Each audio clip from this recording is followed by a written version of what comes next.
Assalamualaikum warahmatullahi wabarakatuh. Halo semuanya, selamat pagi. Bagaimana kabarnya untuk hari ini? Semoga kalian semua selalu dilindungi Allah Subhanahu wa Ta'ala. Nah, pada pertemuan sebelumnya kita telah membahas tentang pengertian teks deskripsi dan sudah latihan juga. Sekarang di pertemuan kedua kita belajar tentang struktur teks deskripsi.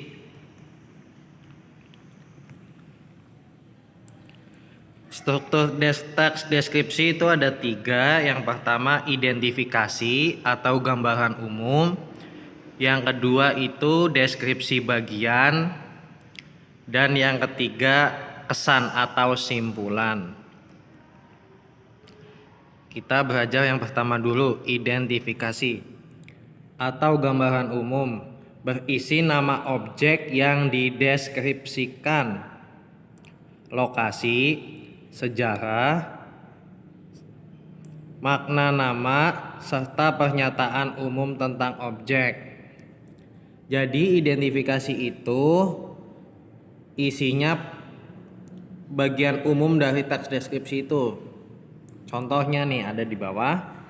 Lawang Sewu adalah salah satu bangunan bersejarah di Indonesia yang berlokasi di Kota Semarang, Jawa Tengah. Karena bangunan tersebut memiliki pintu yang sangat banyak, masyarakat setempat menyebutnya Lawang Sewu yang dalam bahasa Indonesia berarti 1000 pintu. Nah, jadi di sini Lawang Sewu masuk ke identifikasi atau gambaran umum karena menjelaskan lokasi bangunannya di Jawa Tengah, sejarahnya, dan makna nama yang artinya Lawang Sewu itu 1000 pintu. Jadi identifikasi itu gambaran umumnya yang biasanya terletak di awal teks deskripsi. Selanjutnya deskripsi bagian. Deskripsi bagian itu adanya di tengah-tengah atau di paragraf kedua sampai sebelum terakhir. Deskripsi bagian berisi perincian objek berdasarkan tanggapan subjektif penulis. Kenapa disebut subjektif? Karena teks deskripsi itu yang buat kita sendiri. Jadi harus berdasarkan tanggapan subjektif dari pembuat atau penulis. Perincian dapat berisi apa yang dilihat, didengar, dan dirasakan oleh penulis. Karena teks deskripsi itu menggunakan panca indera untuk membuatnya, untuk menjadi feel-nya, maka yang dilihat dengan mata, didengar dengan telinga, dan dirasakan atau perasaan penulis.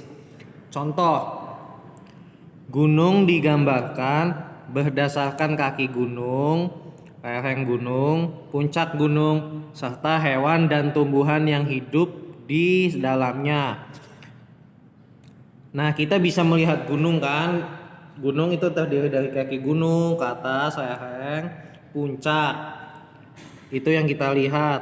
Yang didengar itu hewan, misalkan hewan tersebut seperti burung berkicau dan harimau mengaum. Serta dirasakan oleh penulis yaitu suasana di gunung itu sendiri. Kan di gunung sejuk, membuat hati nyaman. Nah, itu yang bisa dibuat di deskripsi bagian teks deskripsi. Jadi deskripsi bagian itu sifatnya lebih khusus. Kalau tadi deskripsi identifikasi itu sifatnya lebih umum, sedangkan deskripsi bagian lebih khusus. Yang terakhir simpulan atau kesan. Simpulan berisi penegasan dan kesan umum penulis. Nah, biasanya simpulan itu terletak di paragraf terakhir. Contoh, rumah adat Joglo merupakan salah satu kekayaan budaya yang dimiliki oleh bangsa Indonesia. Kita wajib bangga memiliki warisan budaya yang unik dan bernilai seni tinggi. Rumah adat Joglo adalah warisan budaya yang perlu kita jaga. Nah, dari kalimatnya sendiri jelas itu kalimat simpulan ya, atau kesan dari penulis. Setelah sang penulis mengunjungi rumah Jogo atau melihatnya, maka penulis bisa membuat simpulan atau pesan seperti contoh.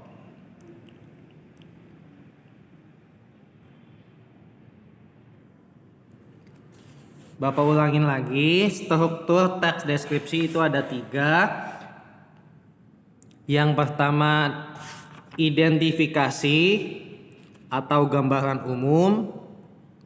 Yang kedua deskripsi bagian. Dan yang terakhir simpulan atau kesan. Sampai di sini dulu penjelasan Bapak. Jika ada yang mau bertanya bisa melalui Google Classroom. Wabillahi taufiq wal hidayah. Wassalamualaikum warahmatullahi wabarakatuh. Selamat pagi semuanya.